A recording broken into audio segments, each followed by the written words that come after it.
Hi, I'm Mike Leone with Established to Run, bringing you the top 5 bust candidates in the first 5 rounds of 2021 redraft drafts.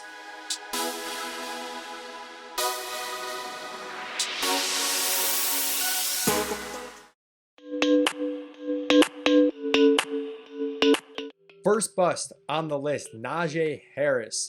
I know the Pittsburgh Steelers fans are not going to be happy about this one, but there's a few reasons why I think Najee Harris has a surprisingly shaky floor. We saw James Conner get drafted in the 3rd round last year and not deliver whatsoever at that draft capital. The good news for Najee Harris is they just invested a really premium pick for him, so he has less concern over touches like James Conner had. Benny Snell, Anthony McFarland at time take away touches. That's not going to happen for Najee Harris, but the efficiency risk is still there. The O-line is very shaky. Big Ben was very disappointing last season, given his age, given the elbow problem he had. We don't know how talented he is. Can he carry this offense? Really low ADOT, which I suspect has something to do with the low yards per carry, low efficiency for the running backs.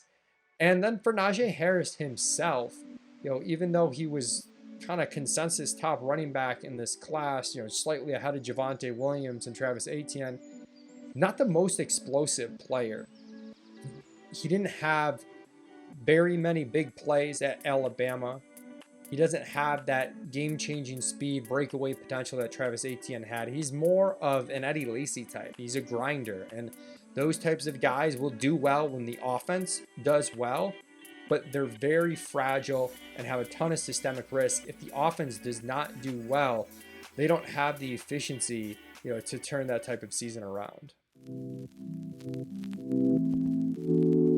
Next on the list is Josh Jacobs. Now, his ADP has fallen quite a bit from last year. Last year, he's getting taken in the 2nd round. This year, he's getting taken in the 4th round. It might seem appealing to grab him at a discounted price tag. You might be thinking you're getting the value, but I think you want to avoid this situation with Josh Jacobs. First of all, they brought in Kenyon Drake. They gave him a pretty big contract. So there's danger to the workload for Josh Jacobs, even between the 20s. He's never been able to carve out a consistent role in the passing game for the Raiders. And now you've got a 2-down back with competition. You're going to need this offense to score a lot of points to be worth an early pick. And the Raiders did score a decent amount of points last year. They were 10th in the NFL in points per game. But this year, they have a Vegas win total of 7 out of 17 games. I suspect we see the points per game for Vegas drop, maybe meaningfully. And if that happens, it's just tough to see where the fantasy points come from for Josh Jacobs.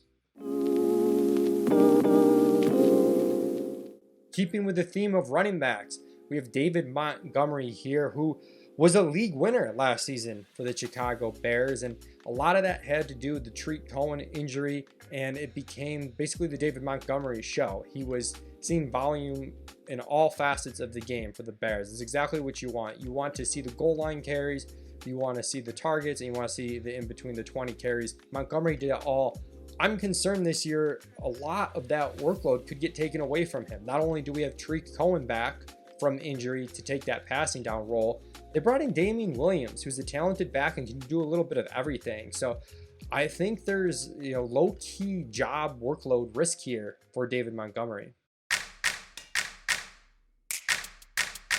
The final running back on our list is J.K. Dobbins. This might be a surprising one, but early in the offseason, he was going as soon as the 2nd round in a lot of drafts. Since he's fallen into the 3rd, but again, this is the kind of the silent killer range. And I think J.K. Dobbins could be a silent killer to your fantasy team, where you look at the end of the year and the fantasy points are fine, but the opportunity cost of passing on an elite wide receiver in this range is going to come back to haunt you. And that's because I don't think Dobbins has that necessary ceiling to really pay off this price tag and justify passing on Calvin Ridley, DK Metcalf, even further down in the 3rd round, CeeDee Lamb, Amari Cooper, these types of players. And the reason for that is this Baltimore offense is set up to split carries. We saw it last year. Even when Mark Ingram was out towards the end of the season, we saw Dobbins and Gus Edwards split carries. The total touches weren't there.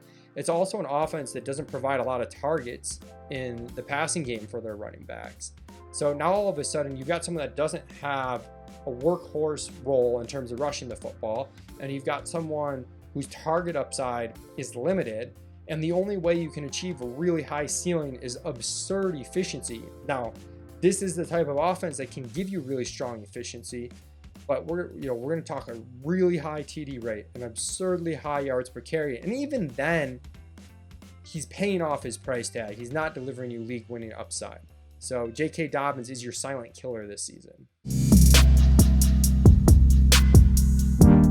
The final bust on my list is Patrick Mahomes. And if you look at the quarterback position, Mahomes is the safest of a top tier of quarterbacks with a ton of upside. You've got Josh Allen, Kyler Murray, Dak Prescott, Lamar Jackson, and then even a little bit further down, you've got Justin Herbert, Russell Wilson, Jalen Hurts, and Mahomes is clearly safer than those guys, but he's a dog to the field, and he's also unlikely to really outscore those guys by a significant margin. So if you're taking Patrick Mahomes in the third, even the fourth round, you're paying 2 rounds premium for that safety over the other guys, and he's really not going to separate from the other quarterbacks in a meaningful way, and the opportunity cost changes dramatically. So if you want a premium quarterback, wait until round 6. See if you can get a falling Kyler Murray, Dak Prescott, or Lamar Jackson. And if you don't, that's okay. We've got tons of rushing upside quarterbacks this year. Especially the young quarterbacks. We've got Jalen Hurts. You can maybe get around 8.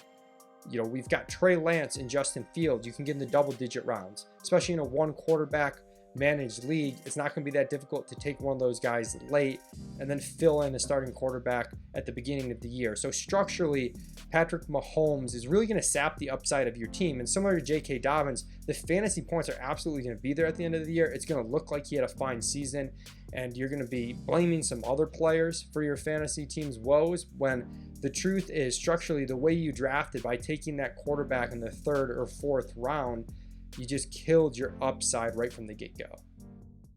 So there you have it. The top 5 bust candidates for 2021. It's Najee Harris, Josh Jacobs, David Montgomery, J.K. Dobbins, and Patrick Mahomes.